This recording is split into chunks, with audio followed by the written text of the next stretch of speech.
Don't mess this up, Jamie. Please give a warm welcome to your host for the afternoon, Get Lit Words Ignites, Heads of Production and Creative Development, Samuel Curtis. 2018 West Coast Poet Laureate, Mila Cuda.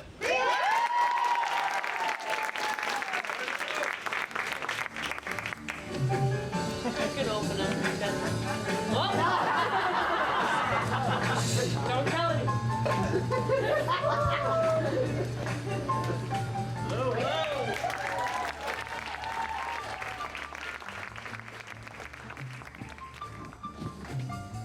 How's everybody doing? Welcome, welcome. Hello. How are you doing, Mila? I'm good, Sam. How are you? Can't complain. How are y'all folks doing? It's a pretty beautiful afternoon. My name's Samuel Curtis. I run our film program at Get Lit. And my name is Mila Cuda. I am a teaching artist within Get Lit, and as well as the 2018 Youth Poet Laureate of the West Coast. So this is a huge honor for us this afternoon, for the program as a whole. Today we're going to be interviewing Jane Fonda on craft and voice. Yes. Basically, the format of the afternoon will be, I'll be interviewing her, sort of looking at the perspective of many films she's worked on. We're going to be showing three scenes from three films she's worked on, three different directors. And we have poetic directors who are here in the audience, and she'll be speaking to you. Many first-time filmmakers. You'll get an understanding of what it's like to work with an actor. What will you be talking about, Mila? And I will be covering the voice section of the conversation, asking Jane Fonda about her life and her activism and ways that she can inspire our young people to use their voice in a way that helps our communities. So this is a first of a conversation series that we're going to continue. This is part of the Poetic Directors Fellowship. Basically, we're going to be working with filmmakers who've trained through the program as poets. We got a grant last year from the Hollywood Foreign Press, which sort of built out our equipment package. And this year, we're going to be green-lighting, being able to give some funds to young filmmakers so that they can make their first film. So we're going to be having a lot of other guest speakers come and speak to you all, you poetic directors, you poets, you. We hope in the coming years that a wave will wash across this industry, a poetic new wave of filmmakers. And with that, let's bring our guest of honor, Jane Fonda.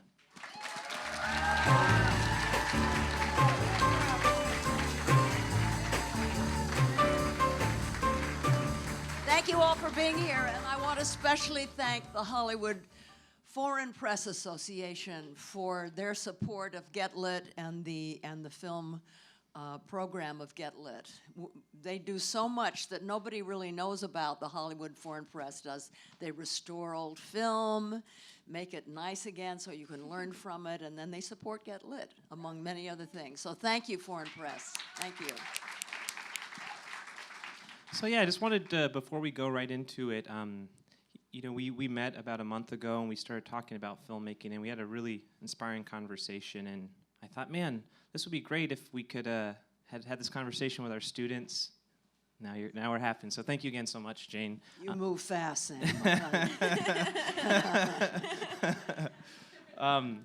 We had a little gift. We wanted to bring up a poet to share a little bit of our work. Before this, we had a little reception at our office, and you inspired one of our poets, Jane. And so we're going to bring up Paulina. Paulina, would you come up and...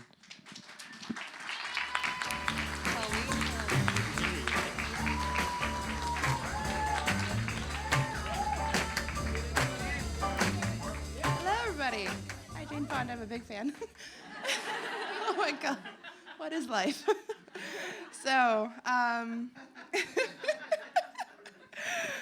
Hello, I'm Paulina, and I've been a poet with Get Lit for some time. And since we had a great dialogue with Ophelia earlier, and we have Jane Fonda here talking about activism, I decided to bridge the gap between those two worlds and recite a poem, which is more of a rap, actually, about one of the OG activists, a Latina activist named Dolores Huerta.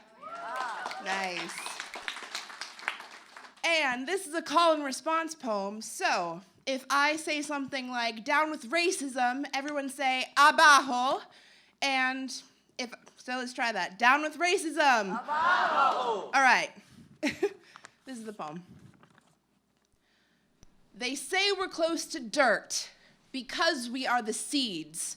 We are the revolution to make these people see women shouldn't be written out of history. White men try to take the power of my story. Latina mother fighting for her culture's glory. Dropped in legislation since I was 25. Given welfare and assistance keeping families alive. I grew up in the 50s. Times of conformity. It's gonna take so much more for them to hold me. Down with the patriarchy. Abajo. Down with inequality. Abajo. We didn't cross the border crossed us. This is Dolores Huerta and her quest for justice. Hey, hey, abajo. Hey, hey, abajo. Hey, hey, abajo. Hey. This is her quest for justice. Cut to 1959, watch my life unfold. Now political director of CSO, working fast all day, making impossible believable. I guess you could say that I'm indefatigable. Enter fellow organizing friend Fred Ross. Dolores, what's up? Still hustling like a boss. Well, hey, I know a guy who I think you should meet.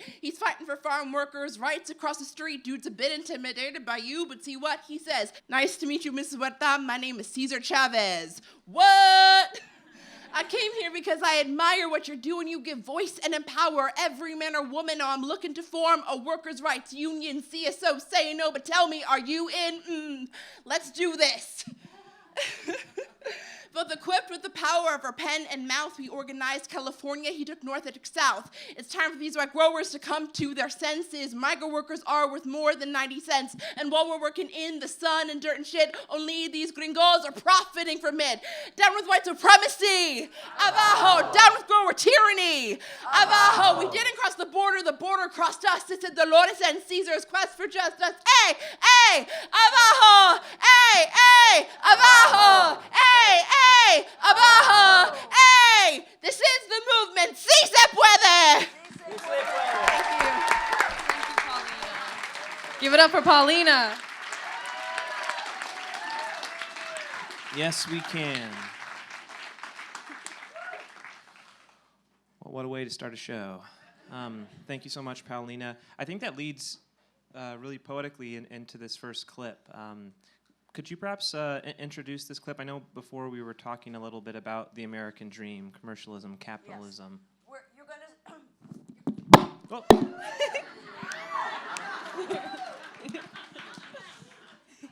You're going to see a clip from a movie that I did in 1969 called They Shoot Horses, Don't They? It was based on a novel by Horace McCoy. It wasn't a very popular novel in the United States, but it was a big deal in other parts of the world. It was an existential novel about greed, about capitalism, about America. And it's interesting because instead of just kind of making a documentary about capitalism, it took place during the Depression in the 30s, the Great Depression. And people were very desperate. And it took place at the Santa Monica Pier that's still there. I mean, they fixed it up since 1937, but it's that pier where people would come in what is now where the merry-go-round is. It was a big auditorium. And desperate people would come and dance for days and days at a time.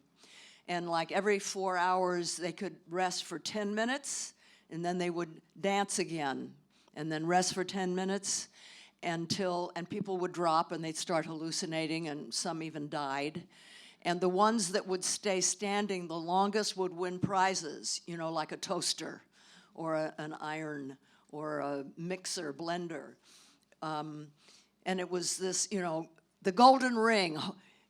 Stand long enough, stay standing long enough, and you'll win the big prize. And people would literally run themselves into the ground and go crazy or die. And so I played one of these desperate characters that was dancing. And then it's called They Shoot Horses, Don't They? Because when a horse has been wounded and it's broken broken down, they put it out of its misery, shooting it in the head. And I have asked my dance partner to put me out of my misery. And that's what this scene is. It was directed by Sydney Pollack. I think it was only the second movie that he ever made. And it was a very important turning point in my career. Screen the clip.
I used to love to look at the ocean. Walk by it. Just sit and listen to it. Now I don't care if I ever see it again. That. Or anything else.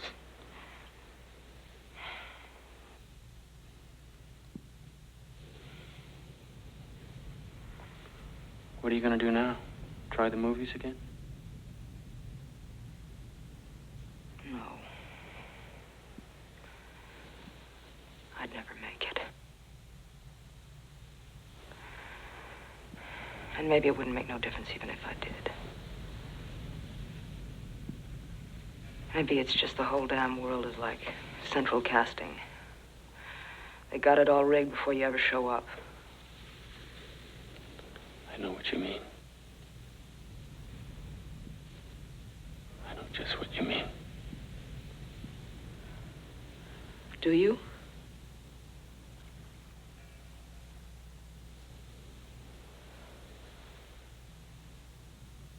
What are you gonna do?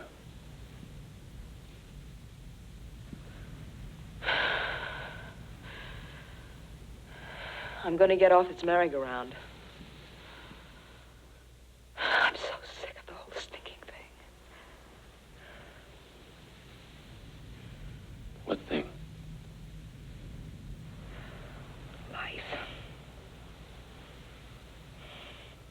And don't give me no sunshine lectures. I wasn't going to. Then what were you looking at me that way for? I wasn't. I was just trying to see your face. We'll keep looking.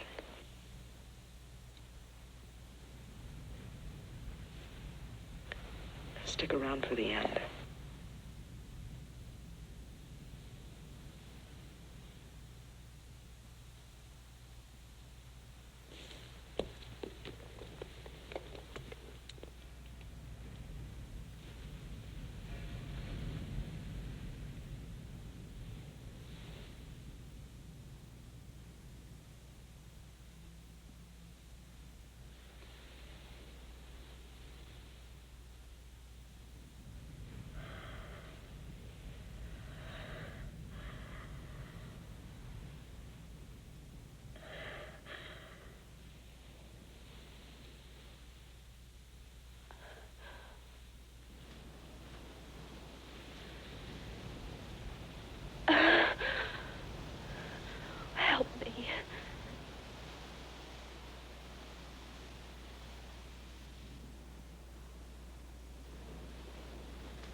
please.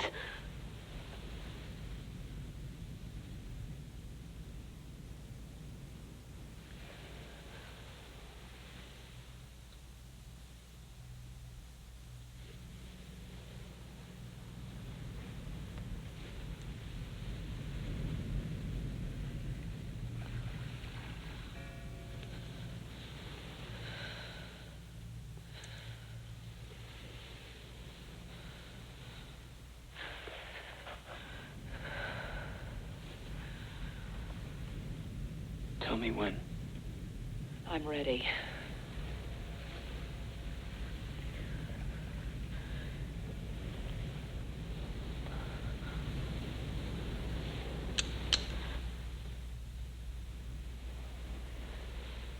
No? Now.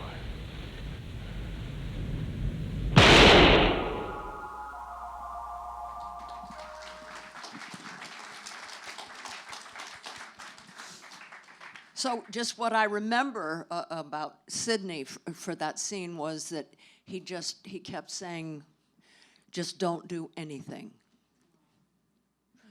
And I realize now, looking at it, I shouldn't have cried. Why not? Because when you're wanting out, when you've hit bottom, I don't think there are any tears anymore. I never thought of that before, but I think it indicated she wasn't quite dead yet. So I didn't quite do what Sidney asked me. But the film that I had made right before this was Barbarella.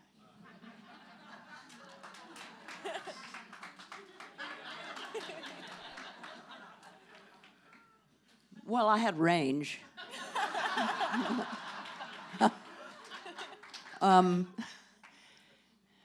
You know, one of the great things about acting on screen, you know, because you can do, if you're, and there was a time when you could do 1 or 2 movies or even more. My father used to do 4. My father was an actor called Henry Fonda.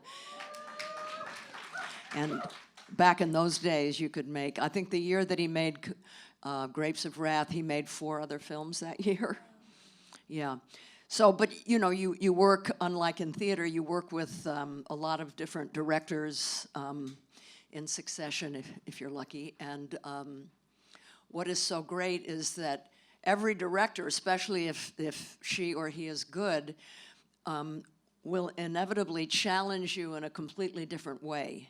You know, we go through life and we use the same muscles that we always, emotional muscles that we are used to using, you know, our go-to positions, our go-to feelings. And then you'll get a director, Sidney was one, that will ask you to do something, to feel something, to react in a certain way that you've never done before, that you've never felt before. And you get sore, you know, just like an athlete that's using a new muscle. I got really sore in this movie with Sydney Pollack because he was always telling me less, don't do anything. And what's interesting is, as an actor, if you relax and don't do anything, everything happens, right? Yeah, could you talk a little bit more about that creative relationship with Sidney? You know, a lot of our young directors here in the audience, some who haven't made a film before, they're going to start working with actors for the first time and developing that trust. Can you talk a little bit about, at that stage in your career, that relationship, how you gain trust with one another to get you to this such an incredibly intimate moment? Yeah, you don't always trust your director. I mean, you can know pretty soon whether that person is trustworthy or not. Sidney'd only made, I think he'd made 1 other movie before this, so I had no reason to trust him. It wasn't like he had a whole, you know, catalog of work. But you see, he had studied acting. He had acted. I think he'd been at the Actors Studio. So he knew the flavors that that actors rely on. and what traps you can fall into and how to avoid them. And he knew how to get things out of actors because he had been that. And then the other thing that he had, which not all directors had, he had a very keen interest in and knowledge of the technique of movie making, the lenses, lighting. He was fascinated by all that. He would spend a lot of time next to his director of photography, the DP, looking at what that person was using and making suggestions. And because, you know, if you're shooting a scene with a long lens, you're shooting a close-up, but from very, very far away. It has a very different feel to it than if you use a different kind of lens. And that really interested him. So it was a great combination for a great director, being an actor and being technically very savvy. And he was very confident and kind. They're not all kind, man. You gotta learn to prepare yourself for the ones that aren't kind. Hopefully y'all I will won't be the tell those stories. What? Well, hopefully they'll be the kind ones. If they're going through Gate Lit, they'll be kind. Yeah. And yeah, so, you know, I had made Barbarella, and I had played other kinds of more frothy, kind of sexy, cheerleady kind of characters, and so. And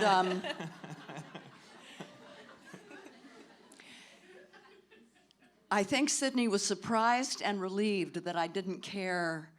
I wasn't vain, you know. I wasn't a diva. I wasn't afraid of going to the bottom and not paying attention to how I looked and all that. And he kept telling me that he was happy about that, and so I was happy.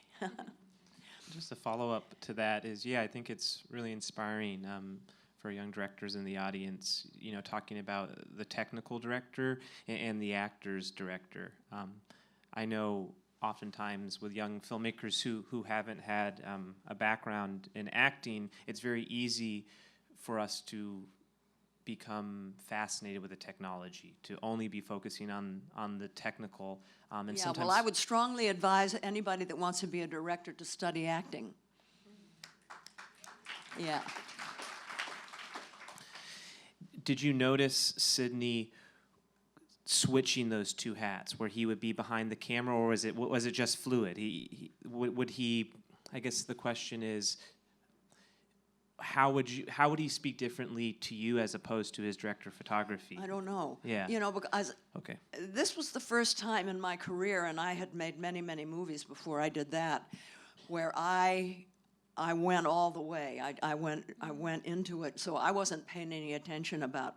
I mean, I could tell because I made other movies with Sidney, so I know that about the technique, but I wasn't listening or watching necessarily.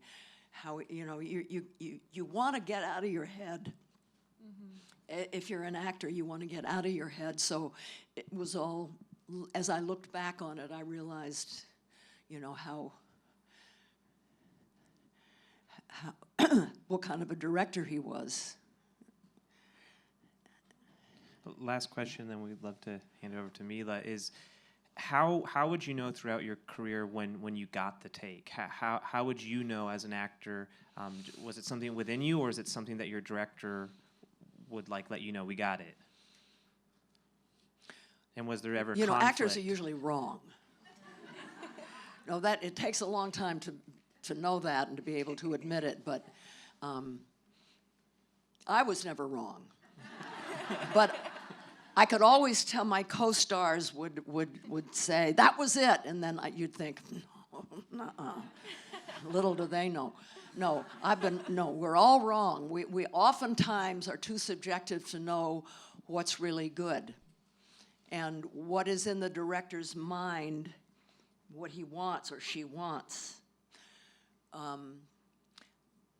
That said, you could be wrong, but there's still this feeling as an actor that you get when you get it, when it's such an interesting métier, profession.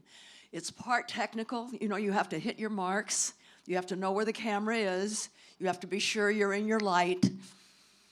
You have to remember your lines. There's all this external technical stuff that you have to do, and yet you also have to have the emotion there that you can call up or call down, that you can play with in the course of doing all this. And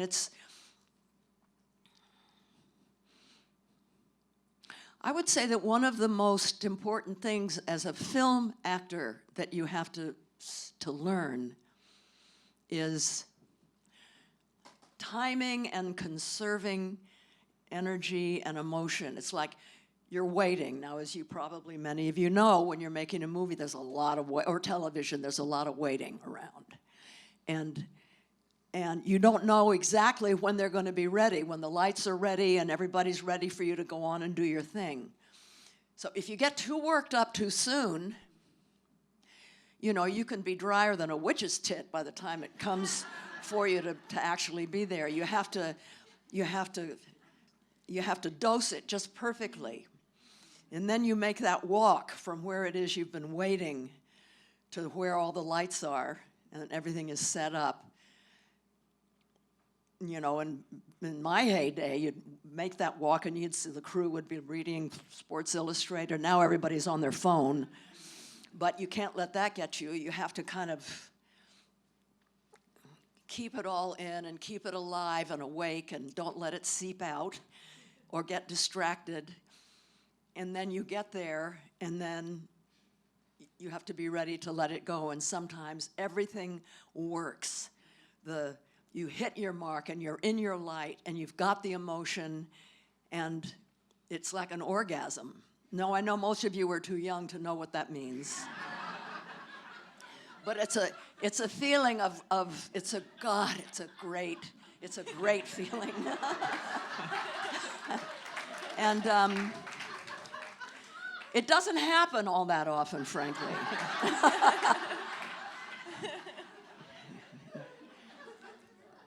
Beautiful. Thank you. And you know, now some people, they have to like stay prepared. I'd made a lot of movies, but I hadn't made any movies like this. They shoot horses, don't they?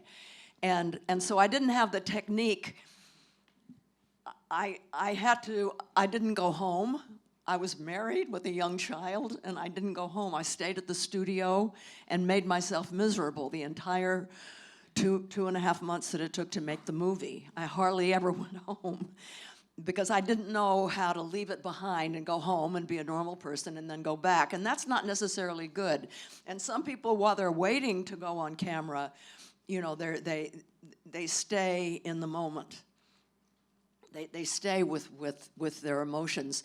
And other people, and I'm kind of one of them now, can do something totally different, totally unrelated to what you're about to do. And it kind of keeps you loose and open and out of your head. But you have to find out what is the way that works for you, because it's you know, it's not the same for everyone.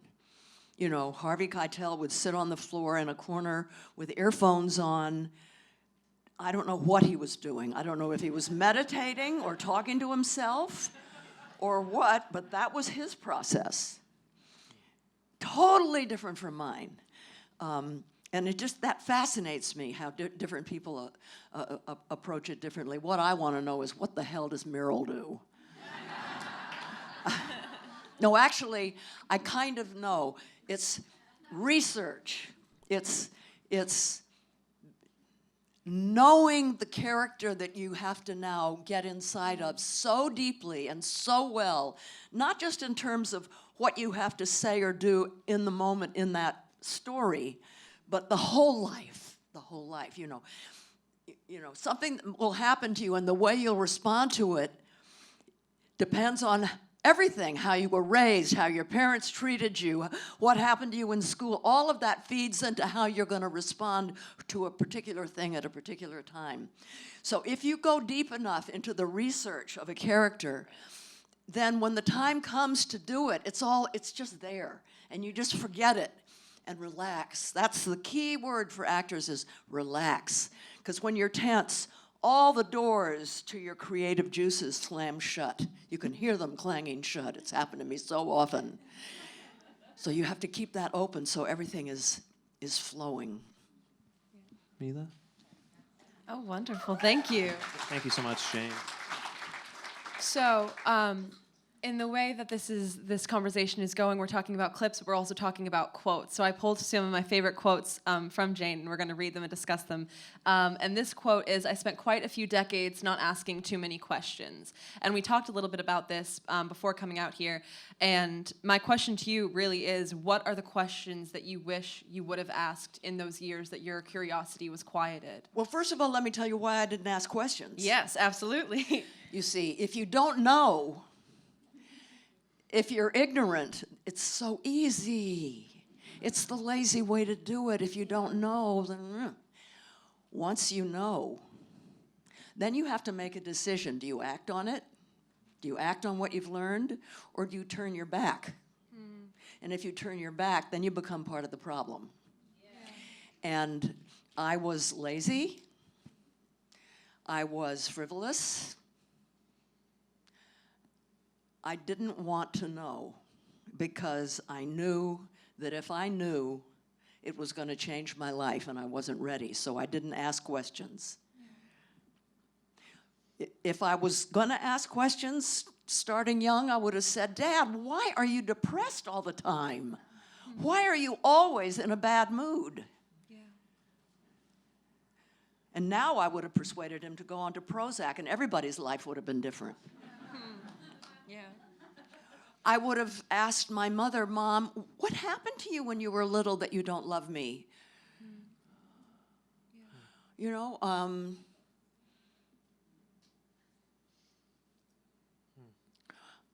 I would have said to my father, "Why is nobody black around where I live? How come the only black person I ever saw in life was Nat King Cole, who was hired to play the piano at my parents' party? Why do I know no people of color? What's the matter?" Or when I moved east to Greenwich, "Why am I the only person that plays with that girl? Because they said she's Jewish."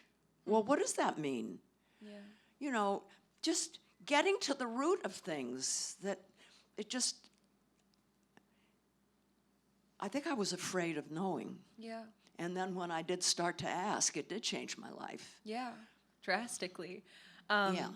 I recently watched the documentary about your life, and I was very, very inspired by those changes. And you can really just see the change in your entire life. And I think, for one thing, it takes a lot to admit that you had your back turned, or that you were quieted for so long. Because I think some people like to think that they just come into this world completely righteous and knowing how to solve all the world's problems. And I think it takes so much to admit that, no, I wasn't being critical of the community around me for a really long time.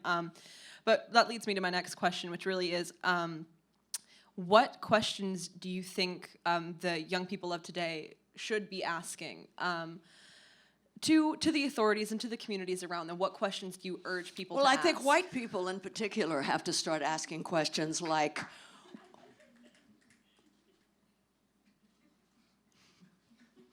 how have I benefited from being white, and don't let me fool myself? Mm-hmm. Yeah. And let me start talking to people of color about their life. Yeah. And how do I stand with them in a real way when I'm privileged and white? Yeah. That's a key question that white people have to start asking, or we're never going to deal with a central problem. Yeah. In this country. Why do I allow myself to stay inside my bubble so much? Why am I so quick to judge people who voted for Trump? Why don't I maybe go out and talk to them and find out? And what are the ways that I might be able to talk to people who don't agree with me, that if I think they're wrong, that might change their mind?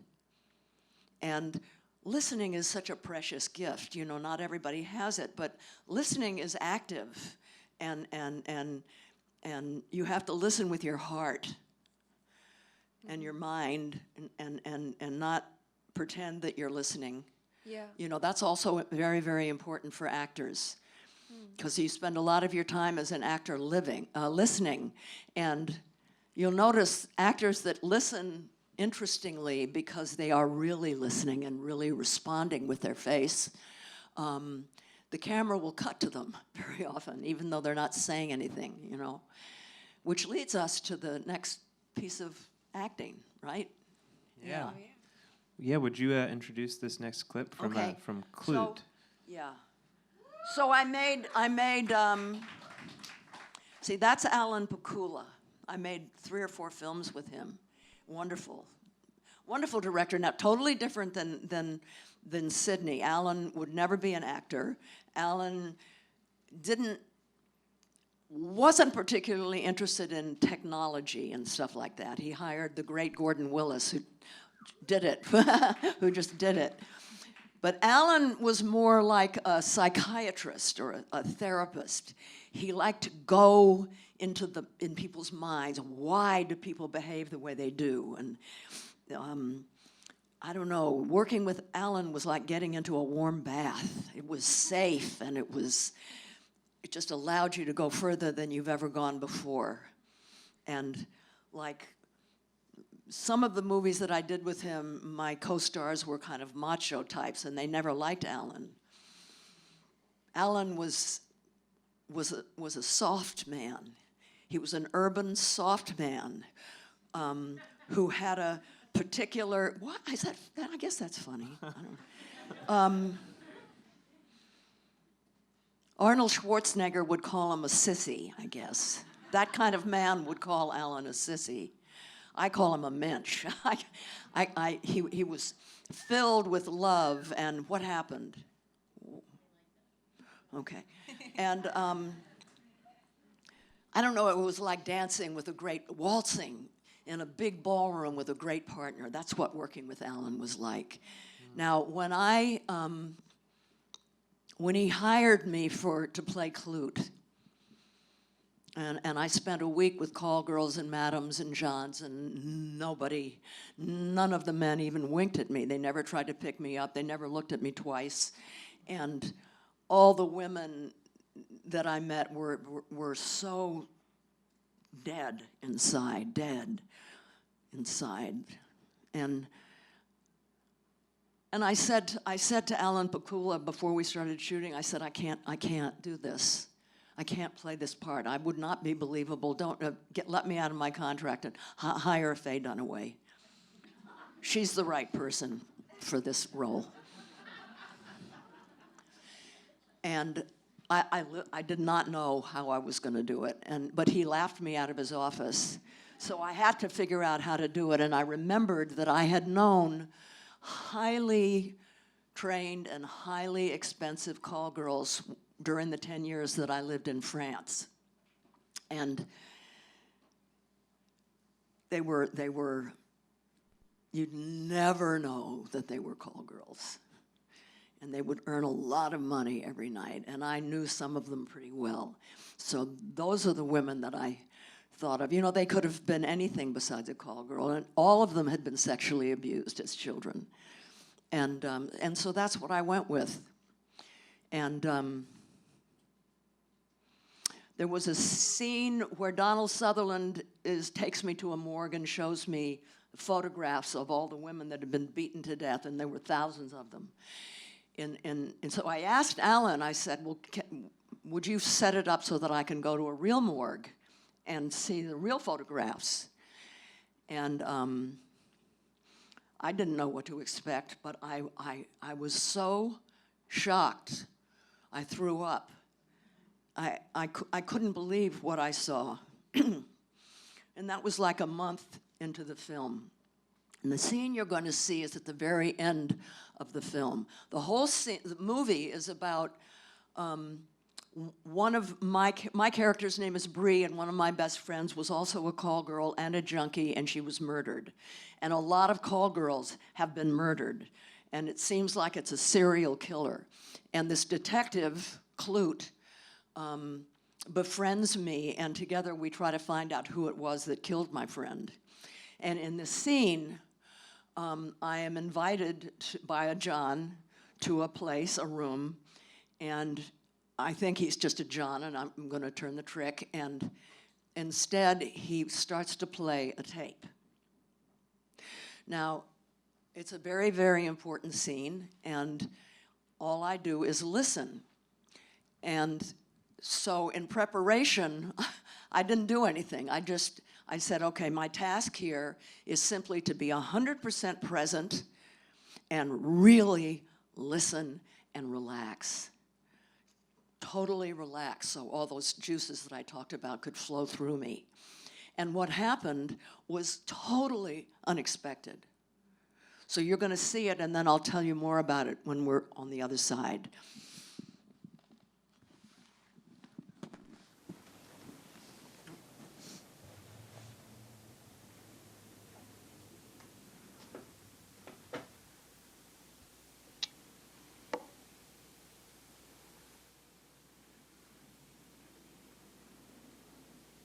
How far out of town are we? About 5 miles outside of New York. Do you mind if I turn the lights down? No, it's up to you. Turn the light out if you'd like. My name is Peter Cable. I work for the Toll American Corporation, which is situated in Pennsylvania and in New York. Obviously, I would not be telling you these things if my intentions weren't honorable. Oh. You look familiar to me. In what way? I don't know. Your face looks familiar to me.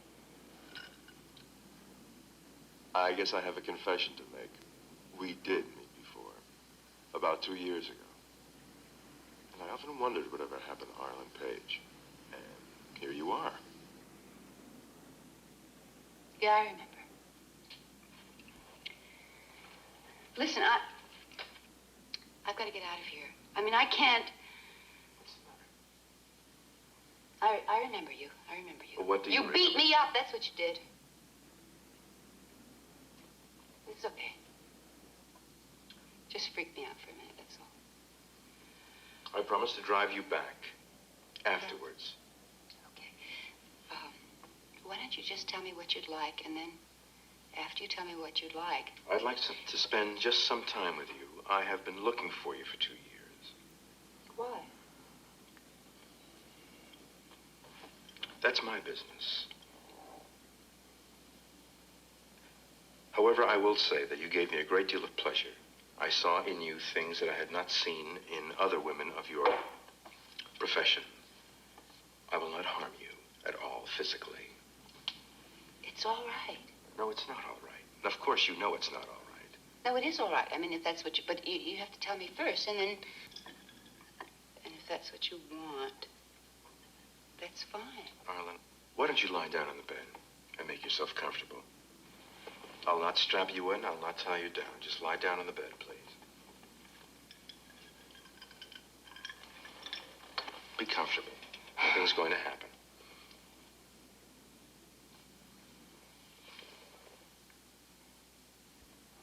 Nothing's going to happen. Okay. Why don't you make yourself comfortable? Why don't you take your I clothes? am perfectly comfortable. Just put your head down. You have this lovely, long, blonde hair. Turn your head. Like that. No! No!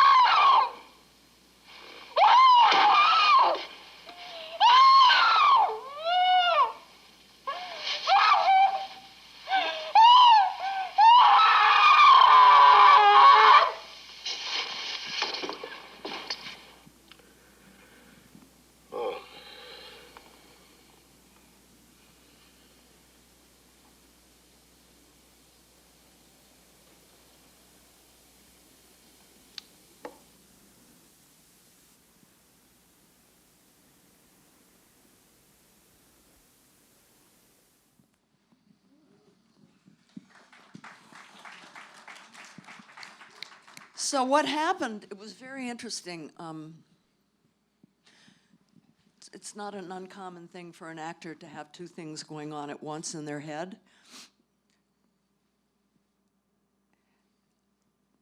Part of me was Bree Daniels, and what happened was I didn't feel afraid, but I started seeing the faces of the women in the photographs in the morgue, and I started thinking about all of the women that are killed by the misplaced rage of men within a patriarchy. I didn't think of that word, did not come into my head, but now I look back on it.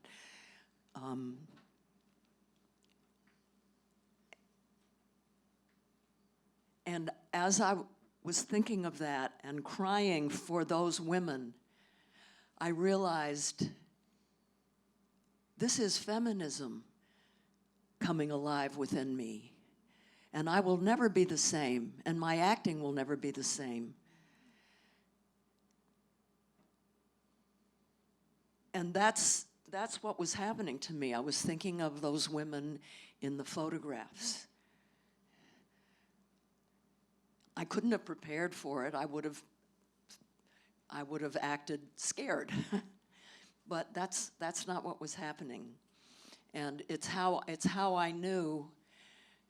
I started thinking in a broader way of violence against women and what it has meant, and what it meant for my individual friend whose voice I'm hearing, and for thousands and tens of thousands of other women. And I was so happy at the same time that all that was going on. And, you know, it says a lot about Allen that he never moved the camera.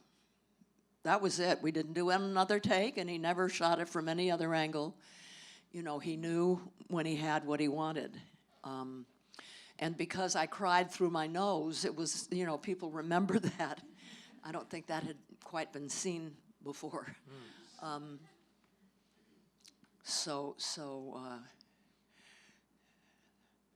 My acting started to change during the making of Klute. I kind of dropped into myself in a deeper way than I had before. Yeah, I wanted to follow up with something that you said that lead in the introduction is the unexpected. One of my great heroes in cinema, Andrei Tarkovsky, the Russian filmmaker, he wrote this book called Sculpting in Time, and he talks a lot about the unexpected. When he first started to make his early films, he had to have everything planned to a T. He would get so much anxiety the night before. Everything had to be planned out. And later on in his films, he realized that the real beauty came from those unexpected moments. Can you talk a little bit about to our young directors of how they can ease that anxiety of not everything has to be planned? Some of the most beautiful moments in cinema come from these unexpected moments. Well, everything has to be prepared for. For the actor, all of the groundwork has to be laid beforehand. In the case of the scene we just saw, I had to have gone to the morgue. That's part of an actor's research. It's like laying railroad tracks down. In order for the unexpected to be truly creative, everything has to be prepared for. Not insisted upon, but prepared for.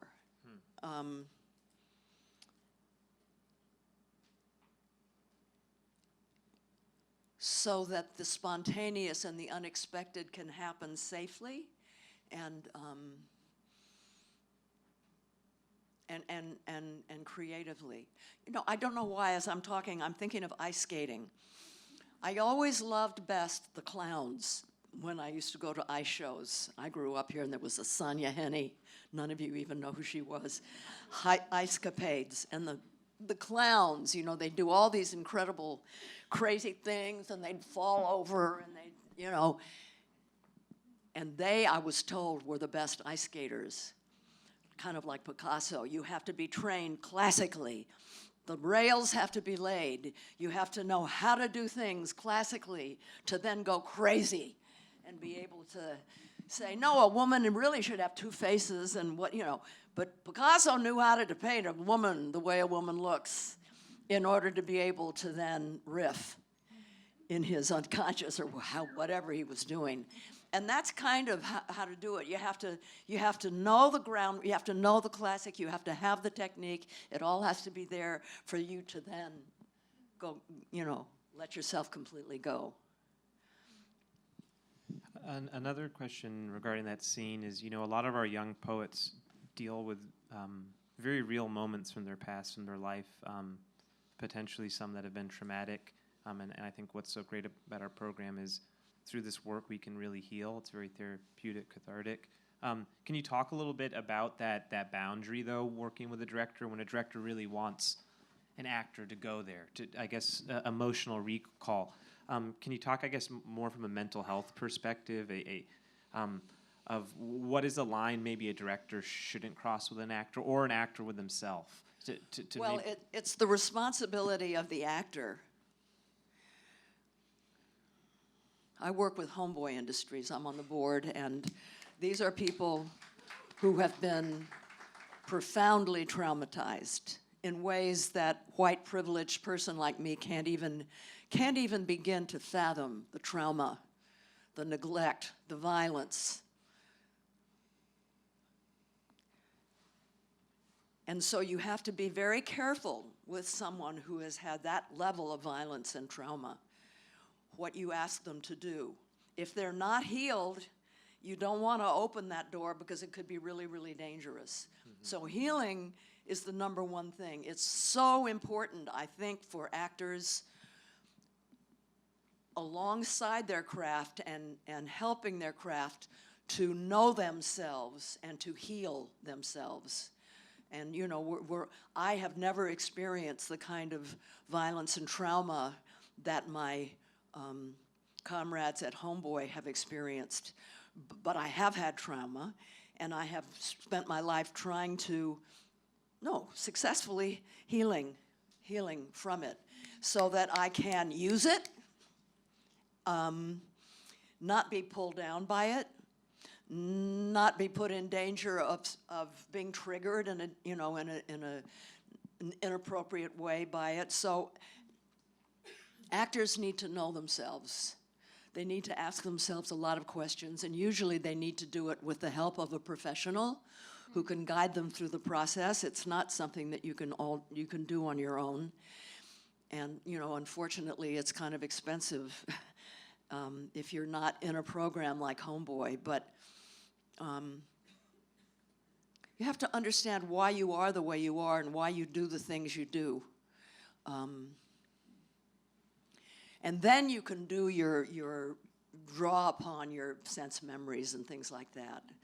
But if you haven't healed, it can be difficult. And some directors are very sadistic, and I think kind of enjoy putting actors in dangerous positions. And so that's another thing, is that you have to protect yourself. Yeah. At the same time, you have to be emotionally porous and open and available, but you also have to protect yourself. So it's a fascinating and complicated and challenging profession that's very, very good for the heart and very bad for the nerves. And it's boy, it can really be insecure making too. Body shaming and gender shaming and all that stuff. So you have to be pretty strong and tough to be an actor. Can you ever...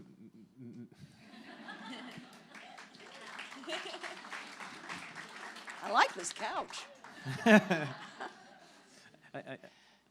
I guess a follow-up that combines those first two questions is the unexpected and I guess the potential healing one can have during the making of a film is that scene in On Golden Pond when you unexpectedly placed your hand on your father's arm. Can you talk about how you prepared for that unexpected moment? And I imagine there are some projects that an actor or a director goes into intentionally to heal. Can you talk a little bit about that? We should have had that scene, except that it's shown a lot. Anyway, I made it, as I said earlier, my father was an actor named Henry Fonda, and he was dying, and I wanted to make a movie with him before it was too late, and so I bought a play called On Golden Pond and produced it for him. By the way, Katharine Hepburn was in it. And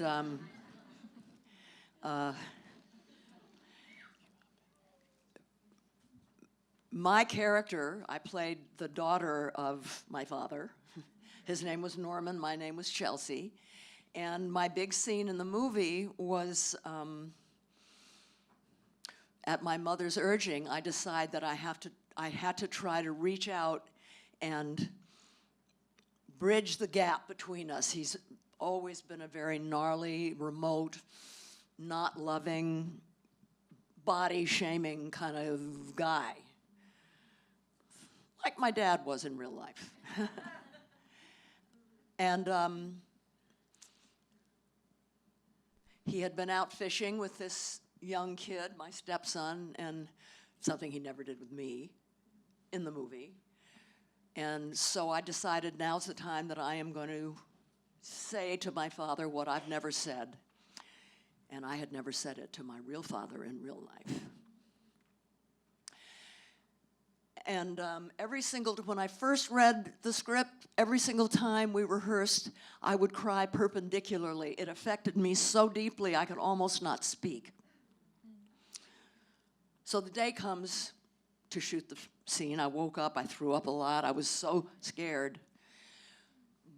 But this was it. And so Katharine Hepburn wasn't working that day, and we went down and we set up the shot, and we were going to shoot. Mark Rydell was the director. We were shooting my father's close-ups first, the master, and then his close-ups. And every single shot, the master and every one of his close-ups, I was so full. Now, I wasn't supposed to be super emotional in the scene, but I had to have an aliveness, a kind of emotional aliveness for the scene to work that I had to try to control. But if the aliveness isn't there, there's nothing to control. It's just dead. And another thing, my dad was the kind of actor who was scared of emotion and didn't want anything to ever happen that was not rehearsed. Everything had to be controlled down to the last nth degree. But I wanted something different to happen to him. I wanted to shake him up a little bit. So the very last take on his close-up, when I said to him, I want to be your friend, I reached out and I touched his arm, which I had never done before. And he, just as a member of an audience, you would probably not even notice it.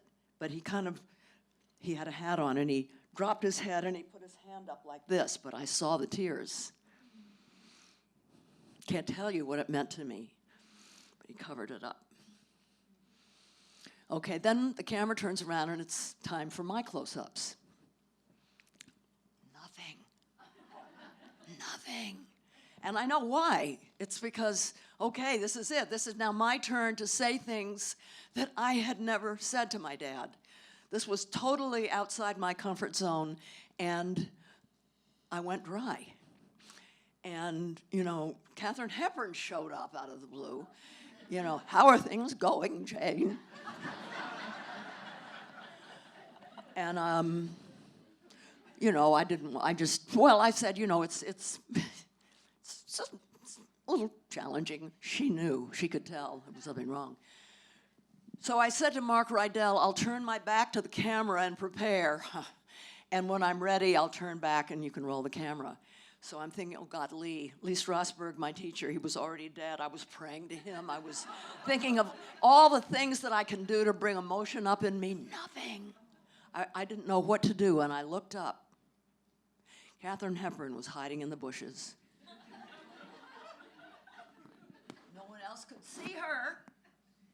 And she lifted her fists. You can do it. You can do it.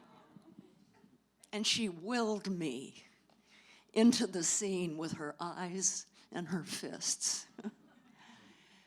and it happened, and it was a wonderful scene. But it definitely was an actor's nightmare. It was just terrible. And she, bless her heart, she knew. She knew. For all her prickliness, she was there when I needed her. Later, I went to dinner at my dad's house, and I told him what happened. I said, "Does that ever happen to you?" "Nope."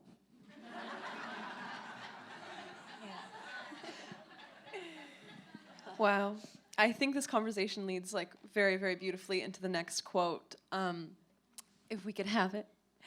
Okay, you say, trying to be perfect is a toxic journey. We have to love our shadow. And I think just hearing you discuss the relationships you had within your own family, as well as the relationship you had to yourself and your own body and body image and things like that, like, I am moved so much by seeing the growth and where you are now compared to when you were living within that shadow and within that journey that is so toxic, and trying to turn yourself into something that maybe isn't the healthiest. And I want to hear you talk maybe about what it means to you to love your shadow, and also what it means to create light from a dark place. That's a good question. Thank you, Mila. You know, I grew up in the 40s and 50s, and not that this kind of pressure doesn't exist now, but back then, you know, you had to be a good girl, especially if you were white and privileged. You had to be a good girl. You know, you couldn't be angry. You couldn't be. You had to be thin. You had to be pretty. And my dad didn't like the way I looked, and he objectified me, and I wanted more than anything else for him to love me, but you know, he didn't think I was worth much, and he thought I was fat, and he would never tell me directly, but he would have his wife, whatever wife it was, married 5 times, he would ask whatever stepmother to come and tell me to wear a bigger bathing suit, or longer skirts, or don't wear my belt this, you know. It was like if I didn't look right and I didn't behave right, I would not be lovable. And if I wasn't lovable by a man, preferably an alpha male, then you might as well put me in the garbage, because that was the only way that I would be rated.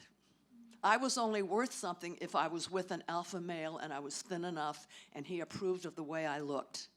And it got me into a lot of trouble, eating disorders and low self-esteem and all kinds of things. And I'm getting all worked up. And, you know, and when you're young, pre-puberty, it's like, oh yeah? You think so? Try me. You know, I wrestled, I climbed trees, I would gallop bareback through avocado groves in those days when that's what was in the valley. And then you hit puberty and you see the specter of womanhood looming on the horizon, and then you have to fit yourself into a mold that was perfect in order to be loved. And then, unless you really work on it, you can go through being a woman your whole life that way. But I broke out of it. What was the question? I mean, I don't know. Don't you wish that for a minute or 3 you could get inside someone else's head and look at the world through someone else's eyes? I'd love to know how different it is. I don't know whether other women have experienced this feeling, but I started to feel, if I stop now and don't keep changing and exploring, I'm going to be so small. I'm never going to be who I'm supposed to be and what I'm supposed to be. I wasn't thinking in terms even of success or fame, but just, there's more to me.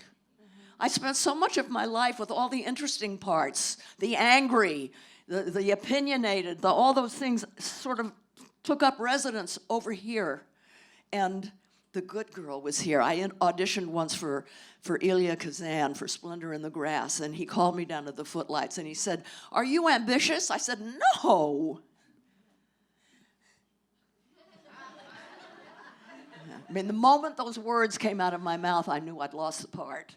Mm-hmm. But I thought it was bad for a girl to be ambitious.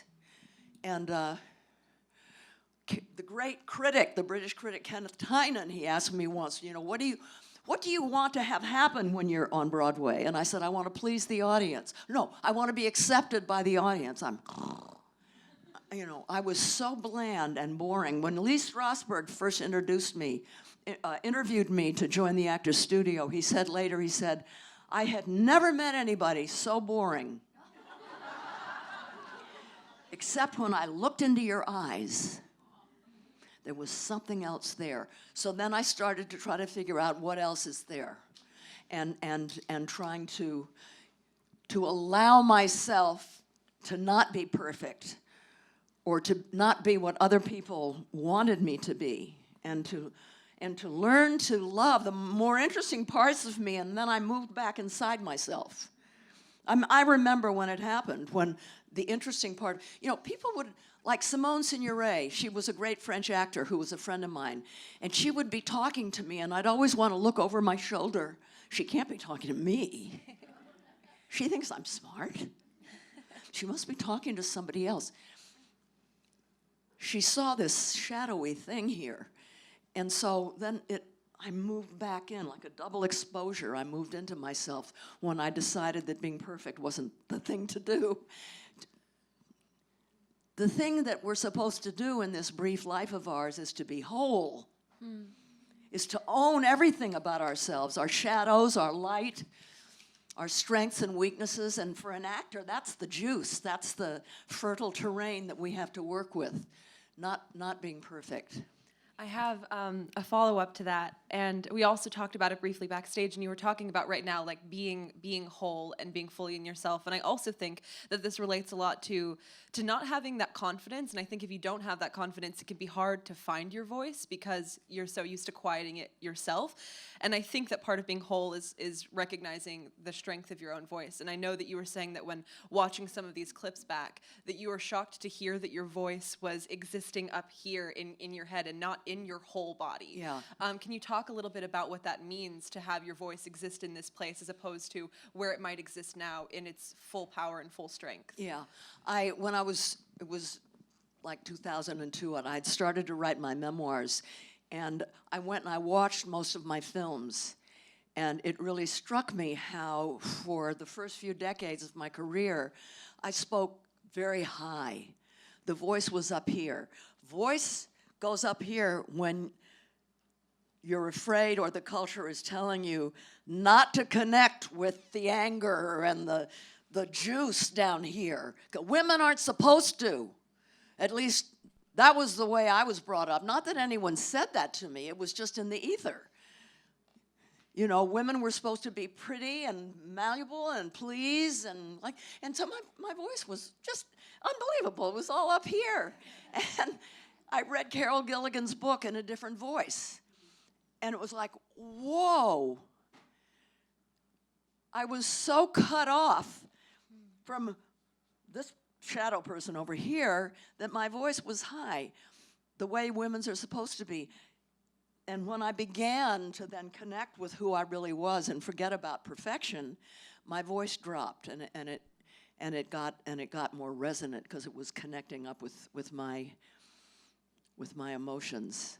It was pretty interesting to experience that and to see that. You know, I think it's already now women are beginning to understand the importance of being authentic and speaking their truths. And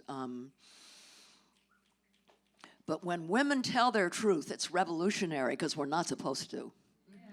And no matter who we are, if we tell our truth, it's universal, just about. Thank you so much for that answer. I think this is a great part to move to the next clip if you want to discuss a little bit about that. It's Coming Home. Hal Ashby. In the editing room, right? Yeah. I had spent 3 years working with active duty servicemen and veterans, going to VA hospitals and talking to them on military bases and trying to understand from their perspective what the Vietnam War was really about. And then I decided that I wanted to make a movie that would tell a story that that showed the kinds of things that I had learned. And it was called Coming Home. And the director was Hal Ashby. And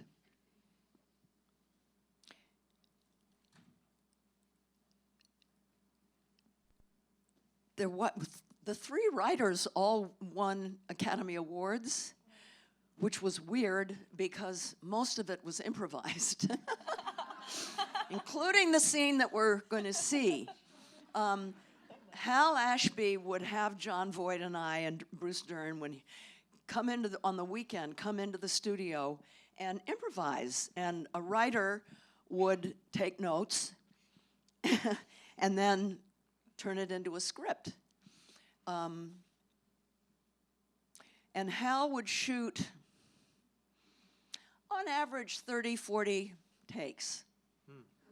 And this was in the day of film. It cost a lot of money to print 40 takes of film. It wasn't digital. Over and over. And he wouldn't really talk to you, like, do it differently. Here's how I want it. He would just shoot it over and over and over and over again.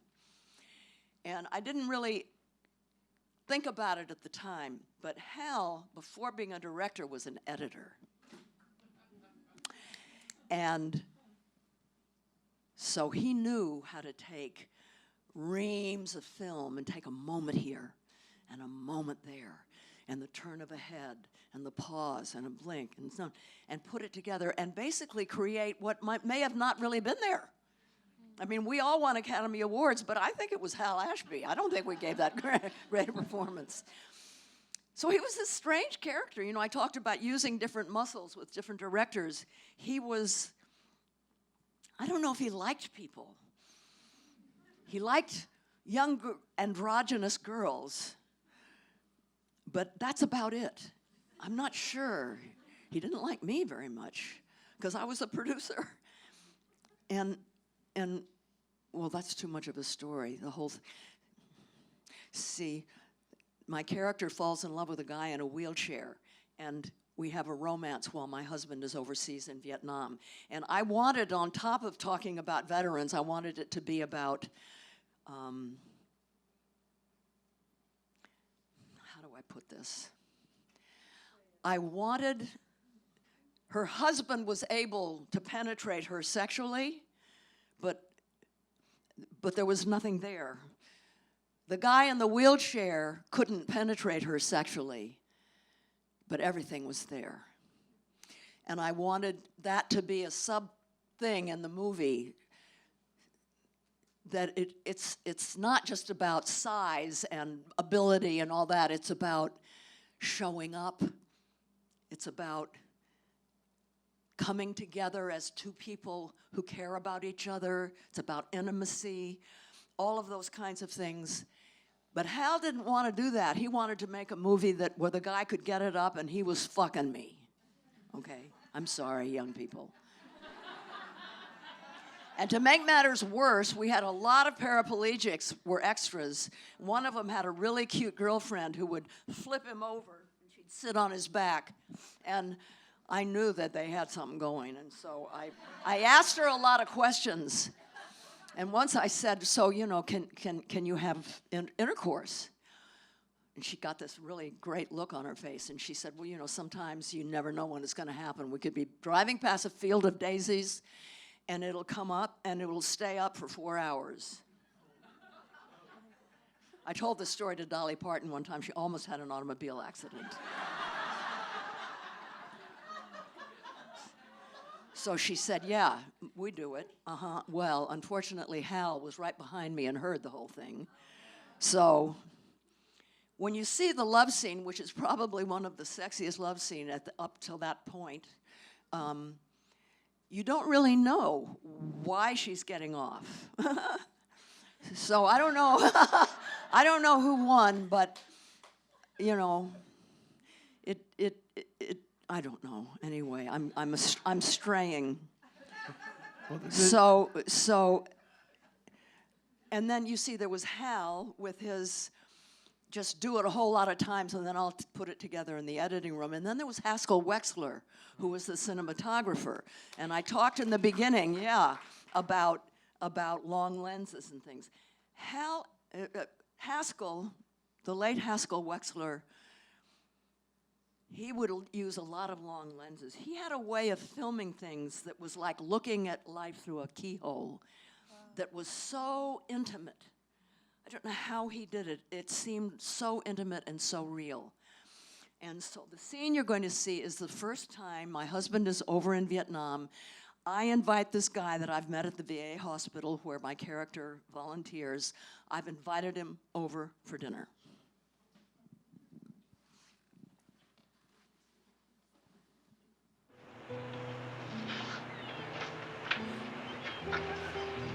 Oh boy. Just come down here and hold the chair for me. Thanks. Up there. Ooh. I can pick my ankles up.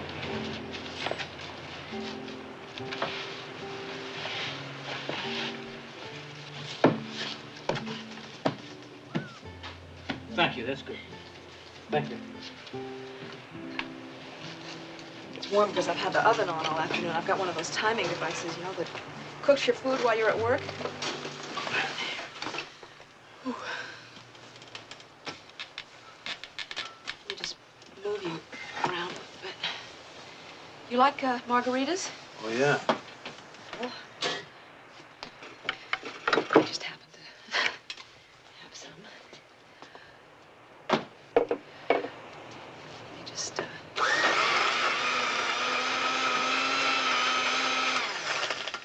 You get a chance to go out very much? Do you go to people's homes? No, I don't. Let's go in the living room. I think you can make it, okay?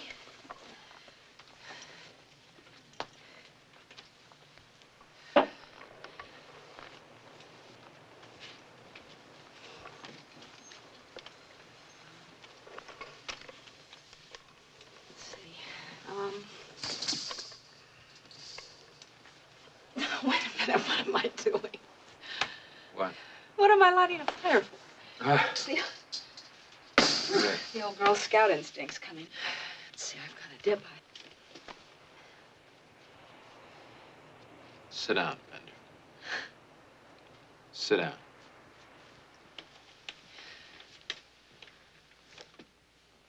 Are you nervous? Yes? Why are you nervous?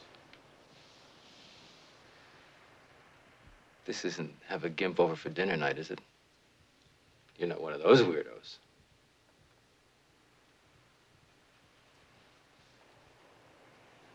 No, I'm not, Luke. I know you're not. I'm just very happy to be here.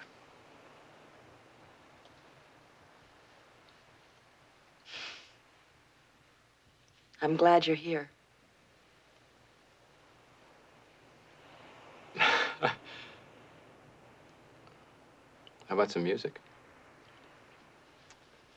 Well, I don't think you're gonna like my records very much. You probably won't like the way I dance either. Well? Do you know that when I dream, I'm not in the chair. I don't even have a chair in my dream. I have legs. When I was a kid, I used to jump in my mother's kitchen and touch the ceiling. She used to get pissed off because I leave my handprints on the ceiling, you know. Right. I still check the snow reports, the conditions at Mammoth. I'm still the same person, you know. It's fun. People look at me, they see something else, but they don't see who I am, you know.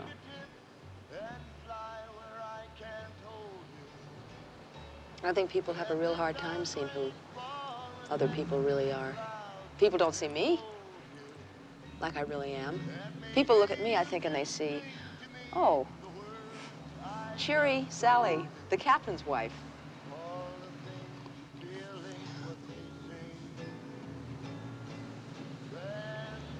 Sometimes I feel like I'm becoming what people see. You know, I spend 95% of my time at the hospital thinking about making love with you.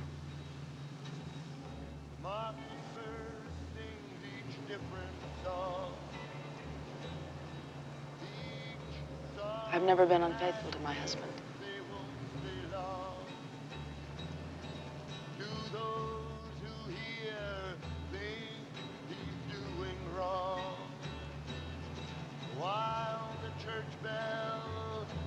So you know what I'm thinking as I've watched these 3 clips? Think about how much silence there was in all 3 of those clips from those movies.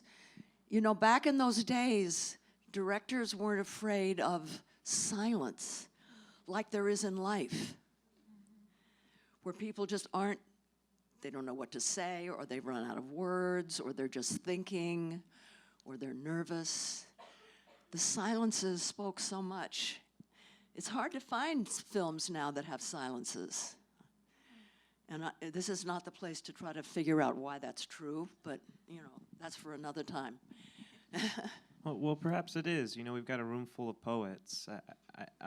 I think poets look at the world in a different way. I think these 3 scenes we've shown today, they look at the world in a different way through different angles.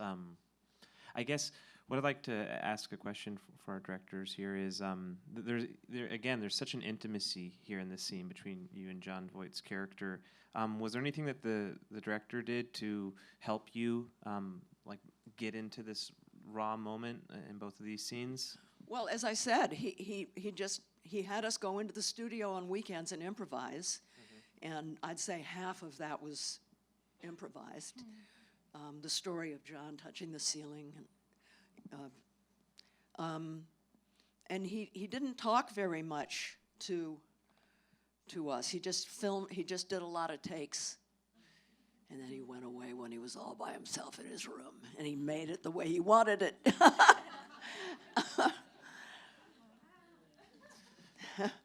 There's so many films you've made throughout your career that you can just see the inspiration you took from your real life, and I guess the change you wanted to see in the world. Can you talk a little bit about the work you did in Vietnam leading up to this film, and how well, you... let me take it from a different angle. Yeah, please. I went from being a pretty hedonistic, frivolous person to being an activist because of things that I learned from soldiers who had been in Vietnam, American soldiers. And so I came back to the United States, and I immediately joined what was called the GI movement, active duty soldiers who were opposed to the war. And I also became involved with Native American struggles around the country. And I would go to where they were, whether it was VA hospitals or up in Seattle where Indians were fighting to protect their salmon rights or land that belonged to them, et cetera, and so forth. And one of the things that bothered me all the time was that my celebrity would put a distance between me and the people that I was trying to work with and get to know. They were different than people I had ever known before. And so I thought, okay, I like this more than making movies, so I'm gonna stop making movies so I can become an organizer. And I had a friend in Detroit, Ken Cockrell. He was the head of the Revolutionary Black Lawyers. And I said to him one day, Ken, I'm gonna stop acting.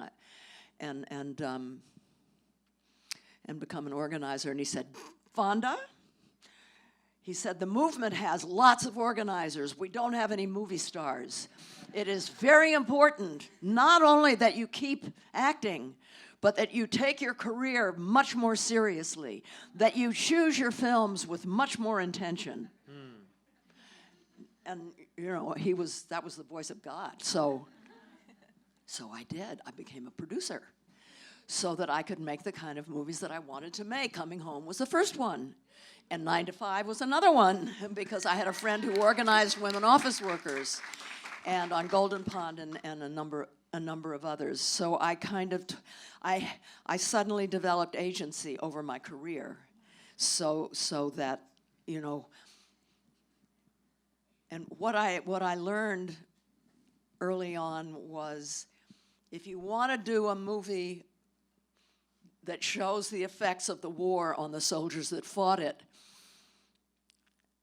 do it as a really sexy love story. If you want to make a movie about the dangers of nuclear energy, do it as a thriller, China Syndrome. If you want to make a movie about how women office workers are being screwed over, make it a wild comedy. You know, there's so many styles that you can tell a story in. So deliver your message in a form that people who don't even agree with you will enjoy it. And, you know, I was in Czechoslovakia when communism fell, and Václav Havel had just become president. He, poet and playwright, was president of Czechoslovakia. And there was no free press, and he had to get the message out in the countryside, across his country, that communism was falling. So he sent poets and actors who would perform in such a way that the communist apparatchik wouldn't even know what was being said, but the Czechoslovakian people over such a long time had learned to read between the lines, and they knew the message.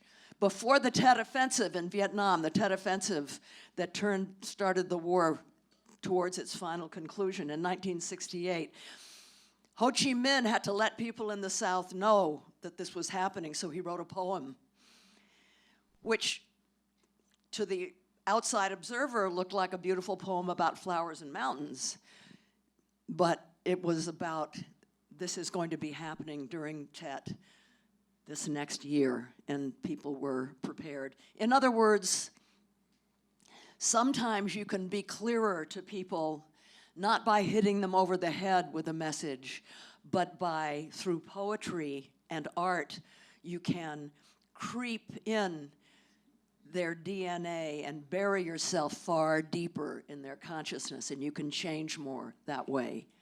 And now is a time, every time there has been, whenever in history there have been major transitions and major crises, it's always the artists who will have the most effect and the most to say. This is a time, more than any other time in my very long life, when we have to make art vital and robust, and not just political, but poetic, meaningful and human and emotional, and tell our stories that way. So what you're doing with Get Lit is so important. And the people, the students that are part of Get Lit, you have stories to tell that aren't being told, and that we have to know. In order to understand the new reality in this country and in the world, we need to know your stories. You know, I have, for the last 2.5 years, realized my white privilege and realized that I don't understand racism and slavery, and so I've been studying. And I've read scores of books, and the ones that I love the most are the biographies and the novels. Zora Neale Hurston, novels that let you into the personal lives so you can feel what it's really like to be an African American in this country, back then and now.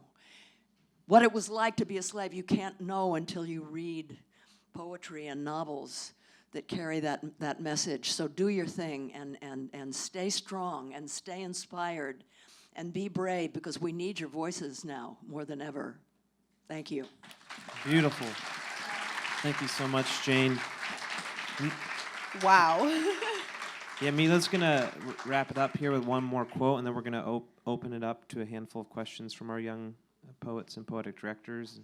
I'm sure they will all be so inspired as well. Questions. Oh, Yeah, good. from our young people. I But was ending the program. I know that was such a strong conclusion. I'm like almost, I'm so in it. This quote again, one of my favorites. It says, "Any healthy country, like any healthy individual, should be in perpetual revolution." And I have two questions. And the first one I think is a little less serious, but it's something that I'm really intrigued by. And I think I'm super intrigued by the fact that you say, healthy individual should be in perpetual revolution. And I think that like being critical of ourselves and making sure that we are constantly changing and having a revolution within ourselves and our consciousness and the way we think is so important. And I want to know that when you had that realization to change, when you came out of your shadow, when you really started to embrace, you know, the imperfections, embrace your voice, I want to know if you felt a change physically and mentally in your health. And it might not seem like it relates necessarily directly to voice, but I am curious if you felt like a healthier, happier person when you started to live in your purpose. Yes. Yes? Yes. Wonderful. I did. It was visceral, and it was immediate. Yeah. I came back from France, and I started going to military bases where there were what were called coffee shops. Movement people would run these coffee shops for GIs to come and study about Vietnam and so forth. And the thing that mattered and meant the most to me were the women in these places. They were living the change that they wanted to see happen in the future. It was like looking through a keyhole to the future that we were fighting for. I had never met people like this.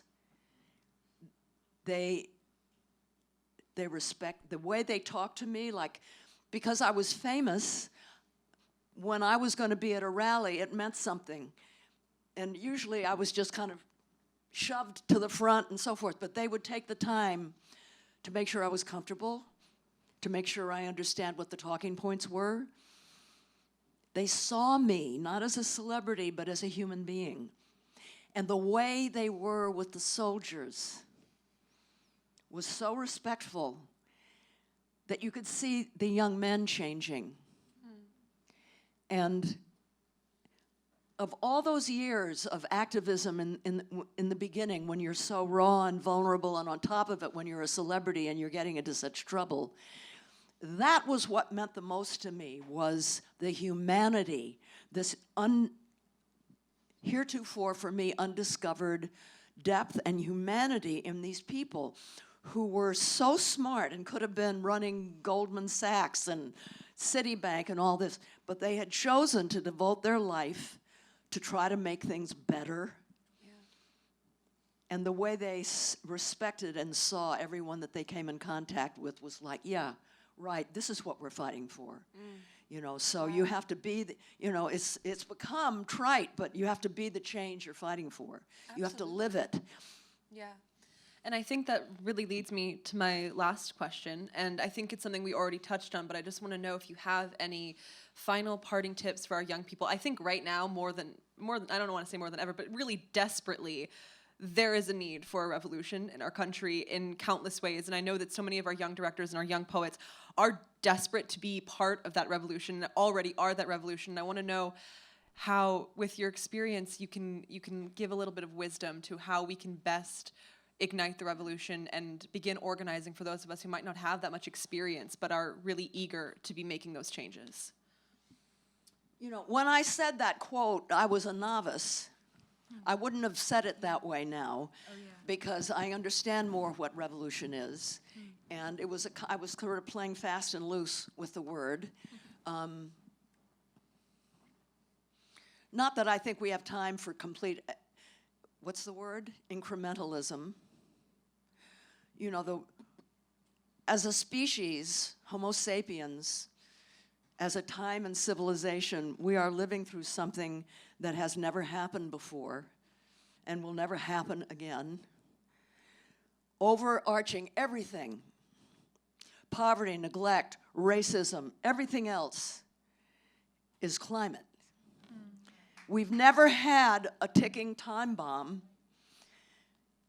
and so little time to save ourselves. And so, you know, you have to be careful the words you use.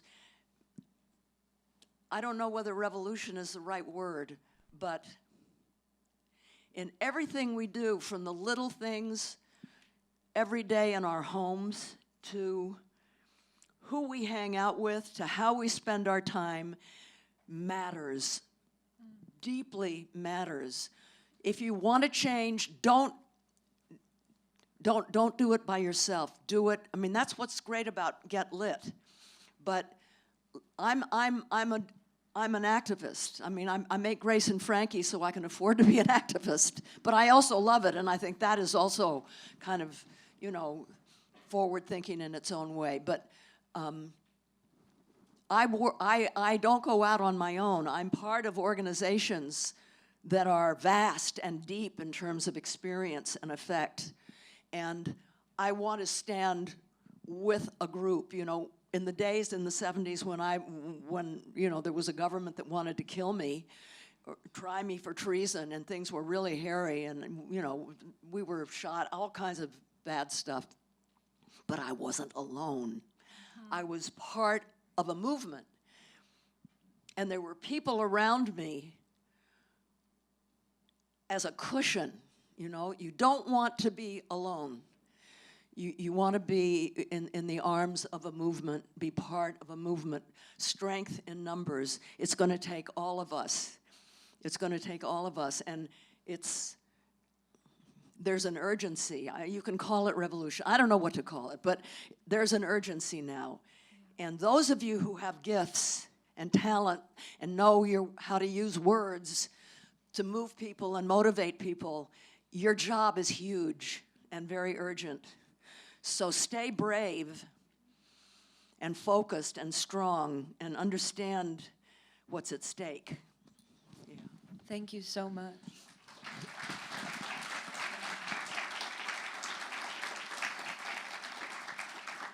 We're just going to open it up to our young poets and directors here in the first few rows. I think we have time for 2, maybe 3 questions. Can we turn the light on? Yeah.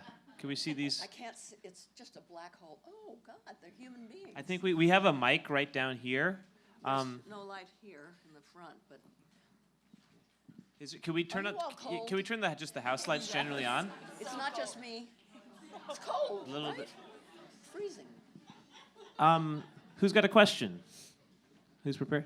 Una? Yeah, come up to the mic so everyone can hear you. Hi there, my name is Una. That was absolutely incredible. I'm still trying to collect myself, but so this is my whole life, and this is my family.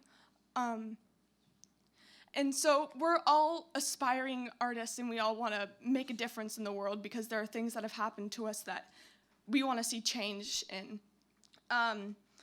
And so we all have our unique ways of storytelling and all of our unique stories. So I kind of have an extended question for you. First, kind of going back to directing. How does a good director help you realize the importance of what you're doing? What are your reminders that keep you fighting within this industry? Like, within your work, what are you fighting for? And how do you bring your passions into it? And what do you recommend that us young people keep in mind while we're making art? Thank you, Una. I appreciate that. I'm not sure that the director is the one who gives you confidence or anything. I mean, the director directs you, but you're the material that comes into his hands to direct. So, you know, you bring what you are to her or him. Yeah, we're making progress. There was a time when the idea of putting a her on director would not even have occurred to me. but, you know, I've been in it since '59. But I think the the second and third question both kind of have the same answer.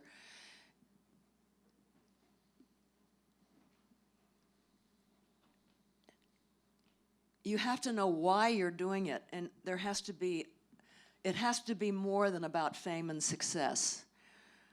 You know, I've known people that were so famous, and they were miserable because they didn't know why they were on earth, and they didn't know who they were. And so none of that matters. It can bring terrible pain.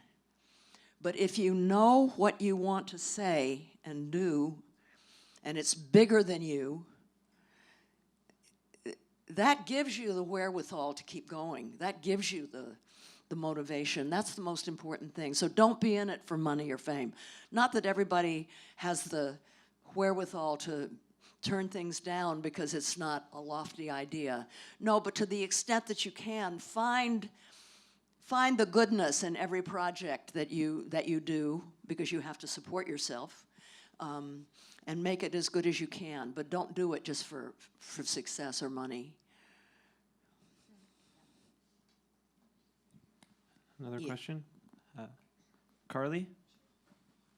Can you just talk loud? Yeah, for sure. As someone who's been an avid reader and learner, and I'm the same way, how do you filter information? Because it's all subjective to some point. And when I read acting books or books about directing, it's hard to know what's right and what's wrong because some things actually just conflict with each other.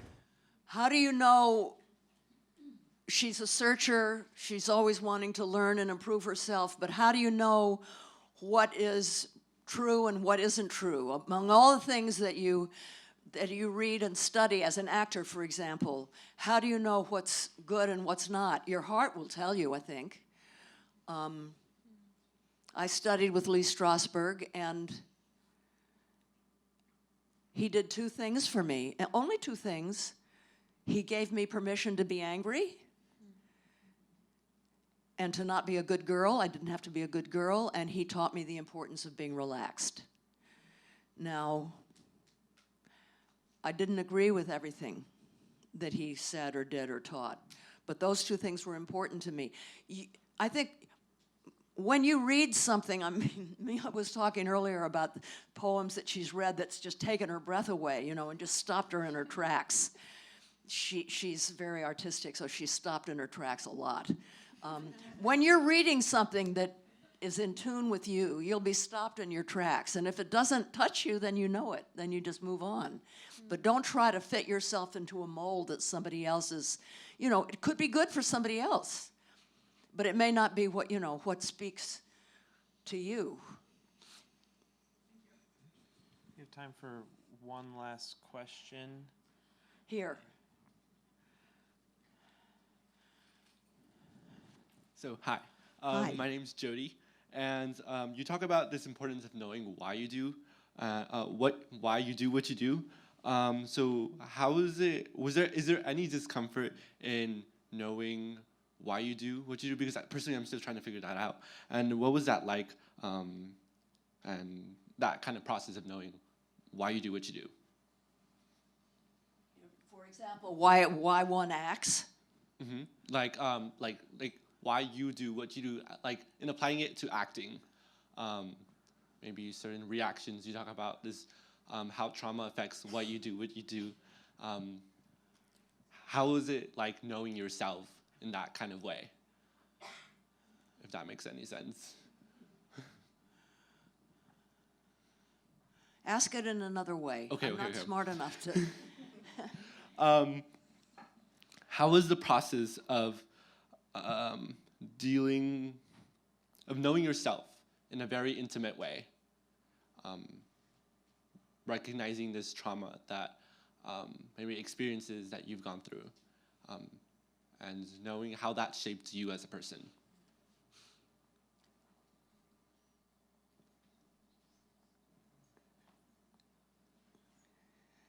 And how that is applied to acting? Yes.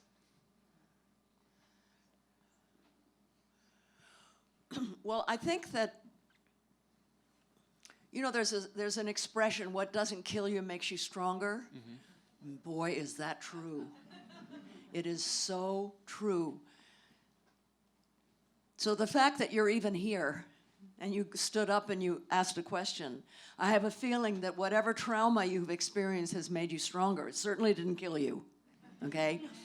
So God comes to us, and however we view God, but that which is bigger than us, that to which we should try to aspire, wholeness, doesn't come to us through awards and success. It comes to us through scars and wounds. Those are the things that make us the whole and interesting person we are, people we are. And so you can draw, that creates empathy. Acting is a profession of empathy. So when you can love your shadow, when you can look at your trauma and understand why it happened, feel compassion to the people who made it happen. Bad behavior is the language of the traumatized themselves, and I include Donald Trump in that. We don't have to love the things they do, but we can't hate them. So you have to forgive and then consider the empathy that your trauma has brought into your life and bring that whole interesting, complicated, wounded package into the characters that you play. And they will be multidimensional and interesting. Beautiful. Well, that was our first conversation as part of the Poetic Directors Fellowship. I want to thank all of our staff at Get Lit, Dynasty Typewriter, the Hollywood Foreign Press Association, and thank you so much from the bottom of our hearts, Jane Fonda. Thank you, Sam. Thank you, Mila. Thank you very much. Sorry for the bad language. Thank you so much. Thank you.